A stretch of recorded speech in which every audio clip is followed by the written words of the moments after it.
Jill Katakutan and welcome to my vlog.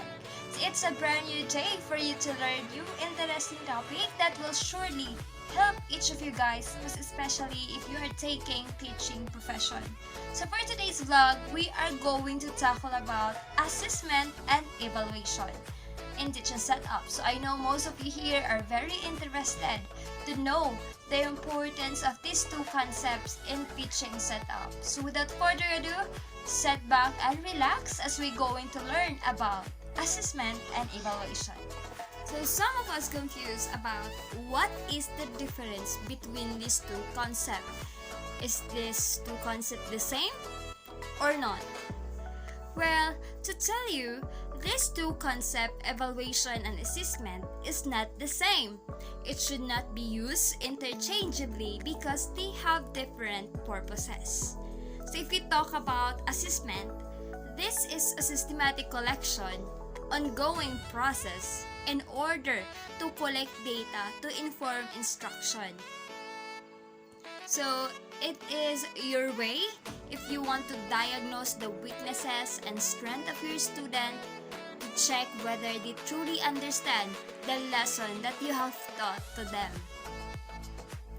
In evaluation actually originates from the word value, and so when we evaluate, we expect our process to give information regarding the worth, appropriateness, goodness, validity, or legality of something for which which are reliable measurement has been made.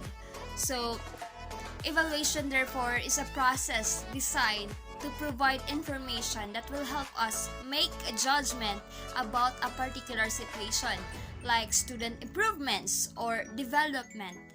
But the question is, how important these two concepts in teaching setup?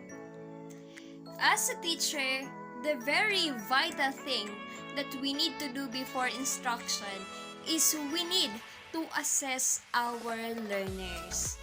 And that would be through diagnosing our learners, our student. So paano natin ito gagawin? Through conducting diagnostic assessment. So why do we need to conduct diagnostic assessment? So the purpose of conducting diagnostic assessment is for us to determine what are the weaknesses of our student. We need to check out what is wrong to our learners. Meaning, we need to understand those preliminary learnings of our student and the prerequisite knowledge about the subject matter that we are going to teach, which the student did not catch up during the previous school year. So just for example, if you are going to teach them about the works of Rizal, but after conducting diagnostic tests, you found out that your student does not know what are the works of Rizal. So meaning, there is a problem of your student na kailangan mong punan, and that will be to reteach the topic from the basic knowledge about the life of Rizal. So there is a need for remedial instruction or what we call intervention. Dahil magiging useless lang naman kung ituturo mo yung topic which is about the work of Rizal and your student cannot relate on it. So that weakness should be our target first so that they will be able to understand the lesson which is the work of Rizal. So aside from looking their weaknesses, we can also find what are the strengths of our student. So for example, if you are going to teach them microeconomics, but after giving them diagnostic tests, you found out that they already know about the subject microeconomics. So they have already knowledge about it. So they already master the subject matter mandiay. So as a teacher, we need to be flexible and critical thinker. Since our students know already the concept of microeconomics, then we need to level up or move forward, and that is to teach them the microeconomics instead of microeconomics, which is a broader concept of economics. So, diagnostic assessment is very vital because it helps us teacher in understanding the differences of our student, where to adjust and how to adjust. And also, it helps students to be prepared for the next level of their learnings. And now, since we are done diagnosing our student, then the next move that we need to do is to form.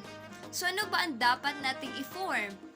If diagnostic assessment is usually given before instruction, then formative assessment, since you are forming, you are in the process of helping out your student learn something. In formative assessment, we are trying to understand or having an idea whether our student learn what we have taught or is learning what we are teaching. So this is the point that we need to assess our student if they truly learn, if natutunan ba nila lahat ng mga sinasabi ko or naiintindihan ba nila ang gusto kong ipalam sa kanila.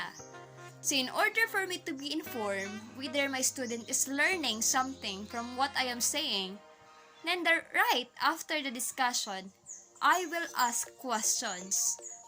And those questions being asked during the time of discussion are what we called formative assessment. Remember, in formative assessment, we are helping our student to learn by asking question during instruction. So, i-check natin if si student ba ay may natutunan sa mga itinuturo natin. And through formative assessment, dito din natin malalaman, mga teacher, kung pwede na ba tayong mag-move forward to another topic if lahat ng mga estudyante natin ay naiintindihan talaga nila ang topic na itinuturo natin. But again, hindi pa talaga nila naiintindihan. So as a teacher, you need to give more examples. You need to explain the topic thoroughly and gradually so that your student can grasp what you are trying to explain to them. And at the same time, it can also gauge whether the teaching strategy of your teaching is effective. Because if the student really understand the topic very well, meaning the teaching strategy of the teacher is effective. So, no need na niya i-teach the whole topic kay 100% of his or her student are really understand the topic naman. But if the 70% of his or her student cannot understand the topic, where in fact gihatag na tanan ni teacher, but the problem is ang iyahang teaching strategy is not suited nga maka-learn ng bata, so useless lang kayo. Dapat i-change ni teacher ang iyahang teaching strategy for the student to cope up. But if gi-teach na ni teacher ang topic, then gi-change na sad niya ang iyahang teaching strategy, but the student wala gihapon ni nasabtan, then that is the time nga mubalik ta sa diagnostic assessment. Pero kung nasabtan na ni student, then there is no problem.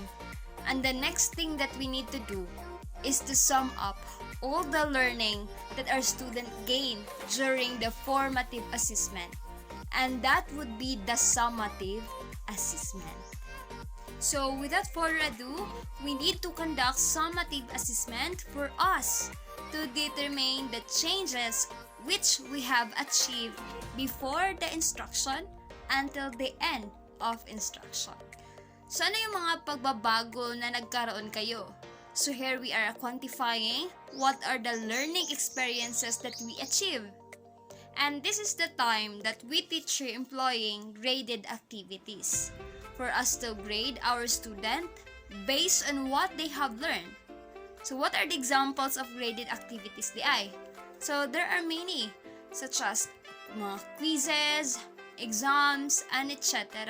Basta lahat ng mga forms of activity which graded dito na fall sa summative assessment. So what is the purpose gani?